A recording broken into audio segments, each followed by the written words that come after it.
Our 2020 representative from the mighty West Coast Eagles. Are we ready to go? Yes. Listen to this. Shut up! The boys on the radio! Kelly, does he go for the all or nothing? He does! Got it to Ben magnificently!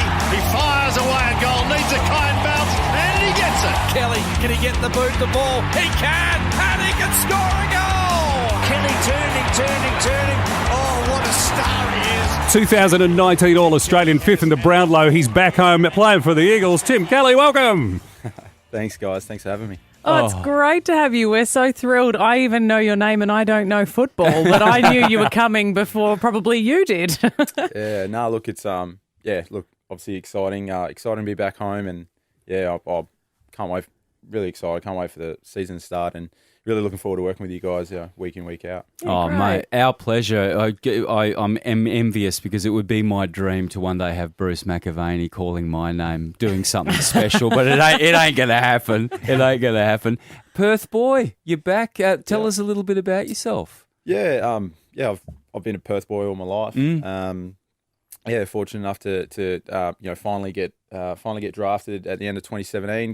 Get scooped up by the Cats, and that's something I'll forever be grateful for what they've done. And never part of the plan to just play good for a couple of years and get home. It was never as simple as that. But with the cards I was dealt, got a young family. It was always on the cards. So just stoked to be back, and excited, pumped to be with West Coast. Yeah, and, can't wait for the season. Mate, how can you not be excited? There's a chance just a few weeks' time the ball will be bounced in that first game, and it'll be Nat Nui to Shuey to Kelly to Kennedy goal. There's a possibility of that happening. It doesn't get much better than that, does it? Yeah, look, I'm definitely looking forward. I've said it a few times now. I'm looking forward to roving off the big fella. Yep. I'm Yes. definitely. I'm definitely excited about the mix that we've got in there. With guys like Shuey, Sheed, Redden, Gaff, all of those guys. We've definitely got some young guys as well at the club who are pushing as well. So that's good. It's going to keep us, senior players on our toes. And, Absolutely. Look, it's going to be exciting. Yeah. Now, tell us a bit about the dude that you are. Like, what were you like in school? Were you the class clown? Were you the quiet achiever?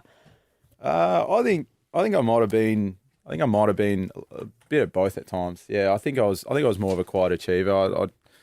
I think I just went about my business in my own way, but at times I could be the class clown. So I don't think I was purely one or the other, but yeah, a good little mix, I reckon. Well, and clearly, you've got great sort of focus and self-belief, because I didn't, I'm learning about you now too, because I knew of you as a Geelong superstar, but I didn't realise you'd spent, quite a lot of time in the waffle, playing great footy, but not getting picked up for that next level. And that must have been frustrating. And were you starting to think, well, okay, is this what I'm going to be, a waffle player? Nothing wrong with that.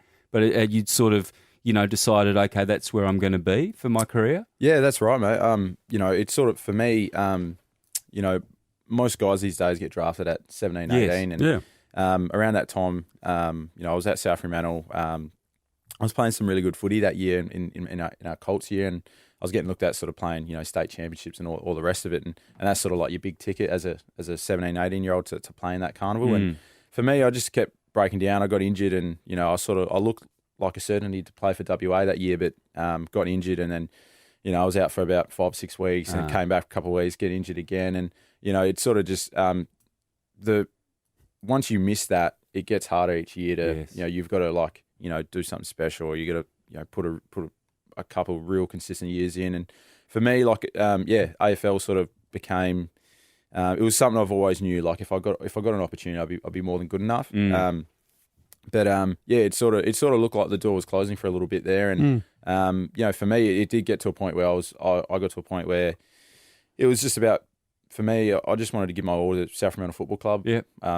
Where I was at before I went to Geelong, and I just said to myself, I just want to become a South Fremantle legend. Play as high as I can for as long as I can, and be the best footy player I can be, because that was always my passion. Footy is always something I loved, and it was always something I wanted to do for a long time, regardless of how high and all the rest of it. But yeah, look, like I said, fortunately enough to get scooped up by the Cats in 2017, and I think everything happens for a reason. And it's a good lesson for life too. Whatever job you're doing, do it to the best of your ability, and you never know what might happen. Tell you what, mate, not a bad thing. South Fremantle, proud footy club, and so many great players over the years. We grew up watching Stephen Michael and Maurice Rioli and the like, and you finally got there, mate. You got the family home. You took a little while to get everyone back and the 3 kiddies, and I've got a young fellow who's now 22 in the autism spectrum, and it makes life interesting, doesn't it? You had a couple of kiddies there. It definitely does, mate. Look, no doubt the kids definitely keep you on your toes, and as I'm sure you're well aware of, kids on the spectrum, they things go up a gear, and you get tested, you get challenged a lot, a lot of the time, you feel for them, and look, mate, it's interesting, it's an ongoing challenge, and love my boy to bits, and they my oldest son actually starts kindy tomorrow, so he's going to a special needs school, and it's so important that we've got him on the right track, and we're really happy with where he's going, and hopefully we see his development progress as the months go on. So And great for you and your partner too, Caitlin. So, you guys have got family now to help you out, and that's always great. You're close with your family. Yeah, 2 really tight-knit groups. I'm very close with my family. Yep. I got 4 brothers. I got a few actually first cousins who have lived with us their whole life as well. So I kind of see them like sisters and brothers as well. And then on Caitlin's side of the family, especially their Anglo-Indian side, Monday night curries every Monday. And the butter chicken. Real tight-knit group. So we're all one big family, and look, they're the kids don't really know what's going on at the moment, but they're certainly happy seeing all the family around us. Yeah, absolutely. Yeah, yes, cool. and we have already told Tim that he does need to bring curries in on Tuesdays. every week. I'll be bringing them in. Good man. No pressure. And mate, growing up here in Perth, who did you idolise? Did you support South Fremantle? Yeah, I think growing up, I definitely did. I think I had at primary school, one of my good mates at the time, he supported South Freo, so I started supporting him, and then once I sort of got once I started watching, and then started watching some of their good, really good Indigenous talent they had there, and once I started to learn a little bit more about the history of the strong Indigenous players they had down there, I was linked there, and I sort of grew up. I'm a Palmyra boy, so I went to I played all my junior footy at Palmyra, and I actually came up through the East Freo zone, and I got to about 16, under 16s, did 14s, 15s, 16s with them, and then I asked for a trade to get to South Fremantle. So it wasn't really just because I was a South Freo fan, but it was more. I think they were struggling at the time, and East Freo were actually quite strong at the time. Oh, right, okay. Yeah, I was more opportunity. I was more worried about myself getting a game or not. Went to South, and I couldn't be happy with how things have turned out. And really, do you want a shark on your jumper? I mean, that's always a bit weird. Hey, who are your best mates at the club at the Eagles? Best mates at the club. It's still a work in progress. I think I feel like I've gotten to know everyone quite well, and we had a camp down in Dunsborough where I felt like I really got to connect with all the players. Yeah, that's good. I probably haven't been able to hang out with them as much as I would have liked. Outside of footy, it's a pretty hectic time for us at the moment. Just purchased a house, all the rest of it. Just got home and trying to get our boys settled and all the rest of it. But I've known Willie Rioli for a long time. Yep. Me and him actually first started playing at South Fremantle together. So I've known him for a very long time. We've kept in touch, throughout our sort of AFL careers and that, and from time to time. And Liam Ryan as well. I've played a fair bit of footy against him.